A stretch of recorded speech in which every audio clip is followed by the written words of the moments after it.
I grew up in a small town in Indiana. Years went by, nothing major seemed to happen. There would be a kidnapping every 8 months or so, but I didn't think much of it. I was on my way to school one day and noticed a very homeless looks person. She told me one thing. She told me to beware. People aren't who they seem. This was creepy, but I figured it was probably a drink hobo and brushed it off. 3 years later, my next-door neighbor's girlfriend went missing. The local news reported it as a kidnapping. 2 weeks later, my next-door neighbor hung herself and left a note saying, "I must break free before they get me too." The news depicted her to be a full-blown psychopath.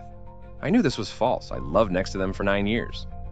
I've seen their whole house and they never once acted suspicious. Another 4 years passed with nothing new going on. I was laying in bed one night and the thought of my deceased neighbors troubled me. I thought to myself why he left that note. I wondered if he wasn't crazy and maybe something else was going on. I decided to do my research.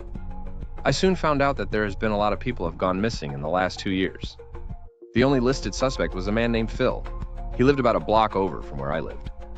Over the next few months, I noticed Phil would leave his house every day at 4 p.m. This was weird because he worked from 8 a.m. to 2 p.m. This rose to my attention and decided to tag his car with a micro GPS. I monitored the GPS for 2 weeks. Every day he would go to the same place. I guess curiosity got the best of me, so I decided to drive to this location. I came across an old barn deep in the woods, only accessible by a makeshift dirt trail. This made me uncomfortable, so I grabbed my sidearm before investigating any further. I went into the barn only to find 3 skeletons hanging from nooses on wooden planks hung from the ceiling. There was also 2 freshly killed adults in the corner. One was beaten to death. I could tell because he had bruises and multiple broken bones. The other one had her throat slit.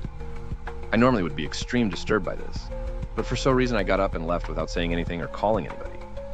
I drove to Phil's house, grabbed a cable from the back of my truck, and knocked on the door. He answered with a smile and said hello. I tied him up with the cable and duct-tapped his mouth so he could not scream. I dragged him to my basement where I tied him upside down from the ceiling. I left him like that for about 2 days. On day 3, I gave him a bottled water and a can of soup so he wouldn't die, not yet at least. He begged for mercy. I told he would get done and walked upstairs. 2 more days pass, it's on the news that he has gone missing. I told myself that I have to end this now. I headed downstairs and used chloroform to make Phil pass out. I put him in my truck and drove to the barn. I dug a hole big enough for your average-sized man to fit in. I got Phil out of the truck and helped him regain his consciousness. I asked him if he one regret before he dies. He told me his one regret was not killing me first. I told him so, hit him in the head with the shovel and buried him alive. I feel no regret in my actions. He has killed many people, including 2 of my friends. Why should the monster receive mercy? Sorry if this isn't put together well. I posted this from a mobile device.